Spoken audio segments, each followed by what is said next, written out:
Good morning everyone, welcome back at BBVN online class. बात करते हैं कंपनी की, जो कि अपनी पिछली ऑनलाइन क्लासों के अंदर अपन डिस्कस कर चुके थे। अपन ने कई सारे कॉन्सेप्ट्स और टॉपिक्स डिस्कस किए थे। आज अपन टॉपिक डिस्कस करते हैं अपनी इस क्लास के अंदर, वो है ओवर सब्सक्रिप्शन का। ओवर सब्सक्रिप्शन, देखो ओवर सब्सक्रिप्शन की जो कंडीशन होती है, मोस्टली क्वेश्चन भी ओवर सब्सक्रिप्शन से पूछा जाता है।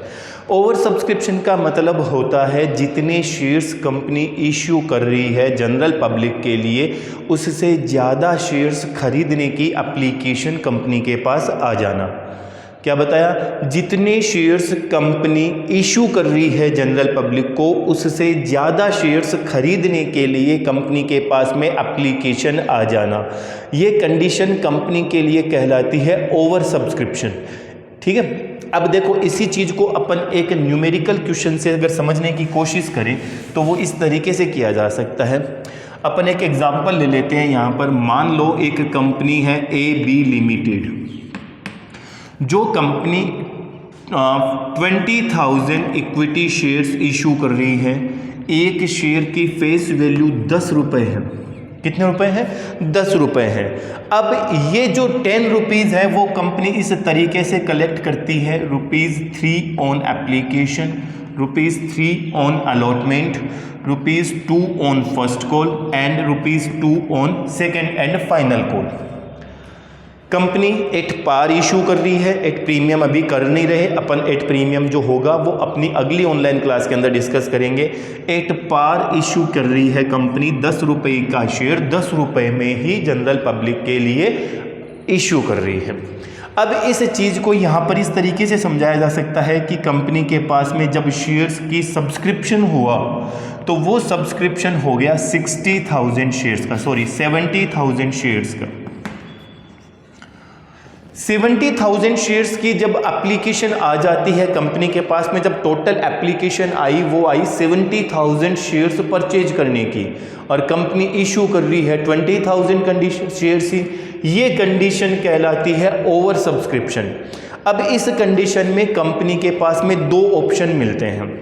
पहला ऑप्शन कंपनी ये कहती है कि जितने भी इशू से ज़्यादा एक्सेस शेयर्स हैं उनको कंपनी क्या करेगी? रिजेक्ट कर देगी, मना कर देगी कि साहब हम शेयर्स नहीं दे सकते। इस कंडीशन में कंपनी फीफो मेथड यूज़ करती है कि फर्स्ट इन फर्स्ट आउट। जिसने पहले एप्लीकेशन भेजी उनको शेयर अलॉट कर दिए गए, जिनकी एप्लीकेशन बाद में आई उनको कंपनी ने मना कर दिया, रिजेक्ट कर दिया उनको कि भैया हम आपको शेयर्स अलॉट नहीं कर सकते due to non availability of shares. Reason साथ में दे देती है, due to non availability of shares company उनको मना कर देती है। लेकिन जब कंपनी उनको मना कर देती है तो कंपनी का जो मेन मोटिव था, अपन ने स्टार्टिंग में पढ़ा था कि कंपनी जो इंस्टॉलमेंट्स प्रोवाइड करवाती है वो क्यों करवाती है? कि ज़्यादा से ज़्यादा पब्लिक कंपनी के साथ जुड़े, ज़्यादा से ज़्यादा पब्लिक कंपनी की शेयर्स सब्सक्राइब करे। अब वो मेन मोटिव जो था वो तो यहाँ पर हो रहा है। कंपनी के पास पब्लिक ज़्यादा आ रही है शेयर्स परचेज करने के लिए, शेयर्स अप्लाइड करने के लिए, सब्सक्राइब करने के लिए। और अब अगर कंपनी इनको मना कर देती है, जो अपना मोटिव था कंपनी का वो स्पॉइल हो रहा है। दूसरी कंडीशन, कंपनी की गुडविल पर इस चीज़ का नेगेटिव इफेक्ट पड़ता है। नेगेटिव इफेक्ट कैसे? जब ये जो एक्सेस एप्लीकेशन 50,000 की जो एक्सेस एप्लीकेशन आई थी, इन लोगों के मन में क्या होता है कि कंपनी शेयर देती तो है नहीं, तो जब next time company share issue करने की बात करेगी, नया ऑप्शन प्लान लाएगी, इशू प्रोसेस पर आएगी, तो ये जो पब्लिक होगी वो वहाँ पर अप्लाई ही नहीं करेंगे। ये चीज़ कंपनी की हेल्थ पर नेगेटिव इफेक्ट डालती है। इससे बचने के लिए कंपनी इस ऑप्शन को साइड में रख देती है और एक नया ऑप्शन लाती है जिसको कहा जाता है प्रोरेटा अलॉटमेंट। जिसको क्या कहा जाता है? Pro rata allotment. अब इस प्रोरेटा अलॉटमेंट के अकॉर्डिंग कंपनी इन शेयर्स को, इन इशू जो अवेलेबल शेयर है उसके अकॉर्डिंग प्रपोर्शनेट डिवाइड कर देती है।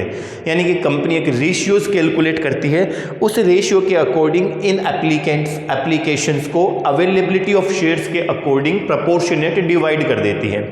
देखो इसको अपन इस तरीके से समझ सकते हैं कि ये प्रोरेटा अलॉटमेंट कंपनी ने इस तरीके से बना लिया, ये हो गई एप्लीकेशन, ये हो गया अलॉटमेंट। अब कैटेगरी फर्स्ट बनाई कंपनी ने ये कहा कि साहब 10,000 जो एप्लीकेंट्स हैं उनको कंपनी ने मना कर दिया, एक भी शेयर नहीं दिए, यानी कि कंपनी ने दोनों ऑप्शन साथ में लेकर चली, कुछ को मना किया, कुछ को शेयर दिए। इनको कंपनी ने मना कर दिया। अब कंपनी के पास में टोटल एप्लीकेशन 70,000 है, उसमें से 10,000 को कंपनी ने मना कर दिया, तो रिमेनिंग एप्लीकेशन बची कितनी 60,000 और अवेलेबल शेयर कितने हैं 20,000। टोटल एप्लीकेशन हो गई 70,000 की, जो कि हमारे पास क्वेश्चन में ऊपर बताई गई है। टोटल नंबर ऑफ शेयर्स हो गए 20,000 जो कि कंपनी के पास में अवेलेबल है इश्यू करने के लिए। अब यहाँ पर कंपनी ने इनका प्रोरेटा अलॉटमेंट किया तो इनका रेशियो बनाया, यानी कि इनका रेशियो आया 3:1 का। इसका मतलब क्या हुआ?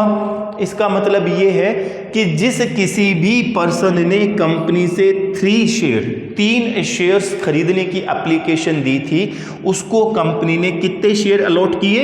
ओनली 1। जिस पर्सन ने, ध्यान से समझे, जिस पर्सन ने कंपनी को 3 शेयर खरीदने की एप्लीकेशन दी थी, उसको कंपनी ने कितने शेयर्स अलॉट किए? ओनली 1। इट मींस इसका इफेक्ट क्या हुआ? जब इस पर्सन ने, इस कैटेगरी में जो पर्सन है, उन्होंने जो शेयर्स की एप्लीकेशन दी होगी, उन्होंने मान लो कि किसी एक पर्सन ने 3 शेयर खरीदने की एप्लीकेशन दी होगी, तो उसने 3 एप्लीकेशन पर कितनी अमाउंट है? 9 रुपीज कंपनी को एडवांस में पेमेंट किया होगा, क्योंकि एप्लीकेशन का पैसा एडवांस आता है कंपनी के पास में, और कंपनी ने उसको शेयर्स दिए ओनली 1, यानी कि एप्लीकेशन पर कंपनी ने सिर्फ 3 रुपए एडजस्ट किए उसके, फिर भी उसका 6 रुपीज कंपनी के पास में एडवांस जमा है। अब इस एडवांस को कंपनी उसकी अगली इंस्टॉलमेंट तक एडजस्ट कर सकती है। इफ क्वेश्चन आर साइलेंट, अगर क्वेश्चन में कुछ भी नहीं कहा गया, तो इस अमाउंट को कंपनी उसकी अगली इंस्टॉलमेंट्स जो होगी वहां तक एडजस्ट कर सकती है। उसके बाद भी अगर कोई एडवांस पैसा बच जाता है कंपनी के पास में, अब एप्लीकेशन के बाद नेक्स्ट इंस्टॉलमेंट कौन सी आती है? अलॉटमेंट। तो अलॉटमेंट पर जितने रुपए उसके ड्यू होते हैं, बनते हैं, उतने तो एडजस्ट कर लेगी कंपनी। इसके बाद भी अगर एडवांस पैसा कंपनी के पास बच जाता है, तो वो पैसा कंपनी क्या करेगी? रिफंड कर देगी। अगर क्वेश्चन में कुछ भी नहीं कहा गया, तो वो एक्सेस अमाउंट को क्या करना है? रिफंड कर देना है।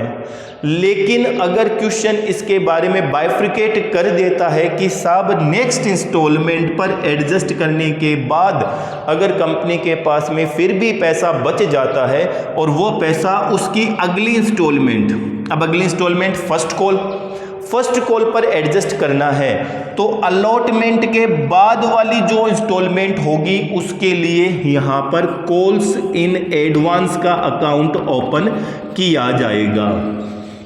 ये कब किया जाएगा? ध्यान समझें, ये कब किया जाएगा? जब क्वेश्चन इसके बारे में कह रहा हो, जब क्वेश्चन में कहा गया है। अगर कुछ भी नहीं कहा गया है तो क्या करना है? रिफंड करना है। ठीक है, is that clear?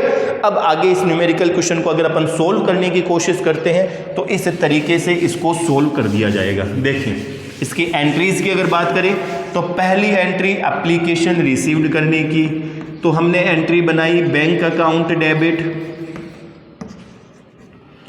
To equity share application account. अब देखो एप्लीकेशन आई कितनी? 70,000 इंटू 3, 2,10,000।